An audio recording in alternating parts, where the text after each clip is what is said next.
심우정 전 검찰총장에 대한 의혹은 이뿐만이 아닙니다. 신 전 총장 당시 검찰은 김건희 씨 관련 각종 의혹들에 대해 제대로 된 조사도 없이 줄줄이 면죄부를 주었죠. 법무부 차관이었을 때는 최상병 수사 외압의 핵심 피의자였던 이종섭 전 장관의 출국 금지를 법무부가 돌연 풀어주기도 했습니다. 여기에다 딸의 특혜 채용 의혹까지 검찰과 공수처, 새 특검 모두에서 전방위 수사를 받고 있습니다. 윤상문 기자가 보도합니다. 제3의 장소에서 비공개로 이뤄진 김건희 씨에 대한 검찰 조사 문제로 정권과 검찰 관계가 갑자기 껄끄러워졌던 시기. 김 씨 사건을 결론내지 못하고 퇴임한 검찰총장 후임으로 심우정 당시 법무부 차관이 임명됐습니다. 명태균 사건 관련해서 김건희 여사 처분 방향 어떻게 되실까요? 수고 많으시고요. 제가 취임사에서 말씀을 드릴게요. 검찰은 심 전 총장 취임 이후 그동안 미뤄왔던 김건희 씨 관련 사건을 잇따라 처분했습니다. 취임 12일 만에 김 씨의 디올백 사건은 직무 관련성이 없다는 이유로 무혐의 처리. 그리고 한 달 뒤엔 4년 넘게 끌었던 도이치모터스 주가 조작 사건도 증거가 없다며 면죄부를 줬습니다. 심 전 총장은 직무유기 혐의로 공수처에 고발됐는데 이를 김건희 국정농단 특검이 넘겨받으며 특검이 직접 수사하게 됐습니다. 순직 해병 특검도 예외가 아닙니다. 지난해 3월 법무부가 최상병 사건 외압의 핵심 피의자인 이종섭 전 장관 출국 금지를 풀어줬을 당시 법무부 차관이 심우정 전 총장이었기 때문입니다. 특검팀은 당시 결정 과정을 수사하기 위해 이미 심 전 총장을 압수수색했습니다. 수사기관인 공수처가 출국금지 해제를 반대한다는 의견을 냈음에도 불구하고 법무부는 이종섭 전 장관의 출국금지를 해제하였습니다. 심 전 총장은 서울 남부지검의 건진법사 관봉권 띠지 분실 사건에도 연루돼 대검 감찰팀의 수사 선상에도 오른 상황. 논의한 결과는 대검의 관봉권 폐기 상황을 보고했다는 거 하나, 그다음에 수사에 집중하자라는. 여기에 자신의 딸이 외교부에서 특혜를 받고 채용된 구체적인 정황이 드러나 공수처 수사까지 진행되고 있습니다. 자격 요건이 미달됨에도 불구하고 국립외교원에 채용이 합격되는 케이스가 있었는데요. 심우정 검찰총장 자녀입니다.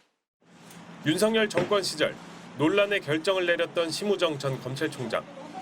이제 자신이 수장이었던 검찰은 물론 공수처와 특검 3곳 등 모두 5군데 기관에서 수사를 받는 처지가 됐습니다. MBC 뉴스 윤상문입니다.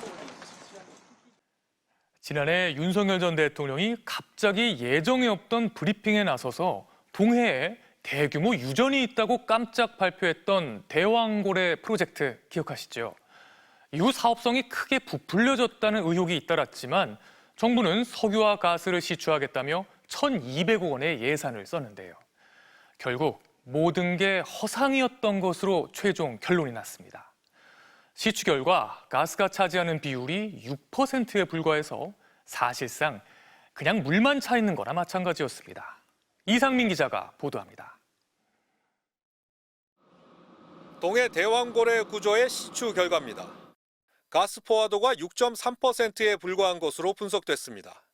가스 포화도는 해당 공간에서 가스가 차지하는 비율로 나머지 93.7%는 그냥 바닷물이라는 얘기입니다. 시추 전 50에서 70%를 예상했던 것과는 정반대의 결과입니다. 기본적으로 한 20%, 30% 정도가 있어야만 우리가 개발을 할 수 있는 마지노선이라고 평가를 하기 때문에 그 밑으로 있는 것들은 사실은 없는 거나 마찬가지다. 발견된 소량의 가스조차 산업용으로 쓸 수 있는 열적 기원 가스가 아니라 단순히 생물체가 부패하면서 발생한 가스였습니다. 열적 기원 가스가 없었기 때문에 해당 공간이 석유와 가스를 가두는 트랩 모양인지도 확인할 수 없었습니다. 한국석유공사는 회수 가능한 가스를 발견하지 못했다며 대왕고래 구조는 경제성이 없다고 최종적으로 확인했습니다. 추가적인 탐사도 추진할 계획이 없다고 밝혔습니다. 정부는 지난해 12월 포항 앞바다 약 40km 지점의 대왕고래 구조에 시추선 웨스트 카펠라호를 투입해 47일간 탐사 시추를 진행했습니다.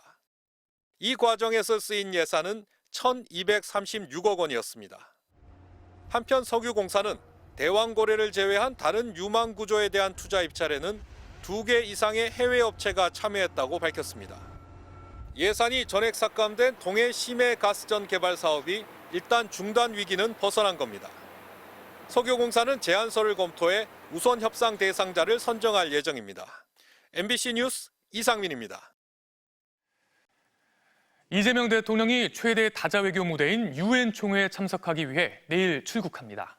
이 대통령은 총회에서 대한민국의 내란 극복과 민주주의 회복을 알리고 한반도 평화 구축 방안 등을 언급할 전망인데요. 하루 앞선 오늘 자주국방에 대한 의지를 밝혔습니다. 김정우 기자가 보도합니다.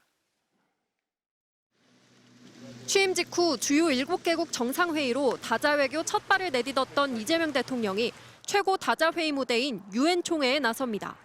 민주 대한민국의 복귀를 선언하고 한반도 정책 등 우리 정부의 외교 비전을 제시하는 한편 인류의 평화와 번영을 이루어 나가기 위한 한국의 기여 방안에 대해서도 설명하실 예정입니다. 12.3 계엄을 극복한 한국이 민주주의 선진국으로 도약했다는 점을 알리고 기후위기 등에 대해 글로벌 책임국으로서 기여하겠다는 의지를 내비칠 전망입니다.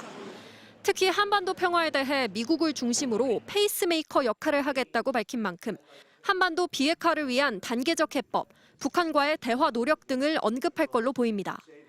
대통령실 고위 관계자는 국제 평화와 개발, 인권 가치를 논의하는 게 핵심이라며 구체적 제안보단 한반도 평화 정착에 대한 기본적인 입장을 낼 것이라고 전했습니다.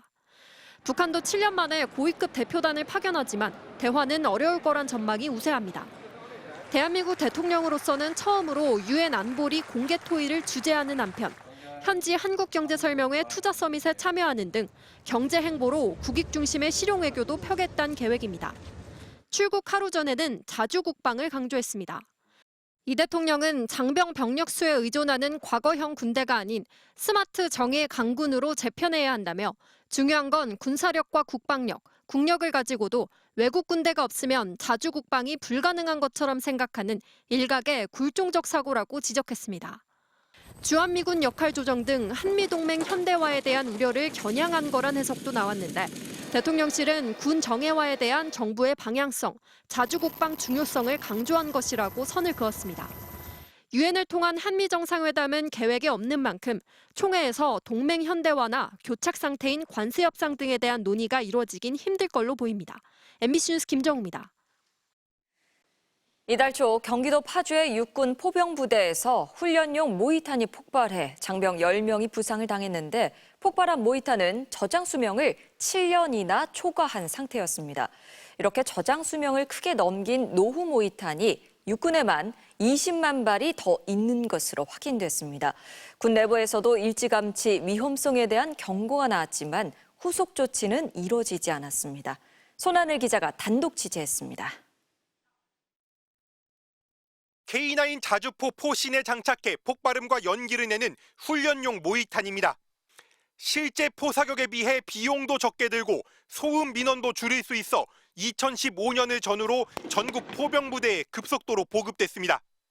모이탄의 저장 수명과 품질 보증 기간은 3년. 지난 10일 경기도 파주에서 폭발해 장병 10명에게 중경상을 입힌 모이탄은 이 저장 수명을 7년이나 넘긴 상태였습니다. 이렇게 저장 수명을 5년 이상 넘긴 채로 계속 쓰이고 있는 노후 모이탄이 육군에만 20만 발 가까이 더 있는 것으로 드러났습니다. 군 당국은 2010년부터 2017년까지 7차례에 걸쳐 모이탄을 납품받았는데 전체 61만 발 가운데 19만 6천 발이 탄약고에 쌓여 있는 겁니다. 이번에 폭발한 2015년 3차분 모이탄도 5만 1천 발을 여전히 보관 중입니다. 국군 장병의 안전을 담보할 수 없는 저장 수명이 2~3배나 초과한 훈련용 모이탄을 폭탄 돌리기식으로 계속 사용한다면 이런 사고가 되풀이될 수 있습니다. 군 내부에서 경고가 없었던 것도 아니었습니다. 육군 탄약지원사령부가 지금의 모이탄에는 안전장치가 없다며 안전한 모이탄을 개발해야 한다고 2차례 이상 건의했지만 임기응변식 대응 지시만 돌아왔습니다. 잡을 때 은박지 부분은 손대지 말고 옆쪽으로 해서 해라. 터지더라도 그러면 다치진 않는다. 육군은 저장 수명을 초과한 모이탄은 주기적인 기능 시험을 거쳐 성능을 평가 관리하고 있다며 근본적인 문제를 해소하기 위해 성능 개선을 추진하겠다고 밝혔습니다. MBC 뉴스 손하늘입니다.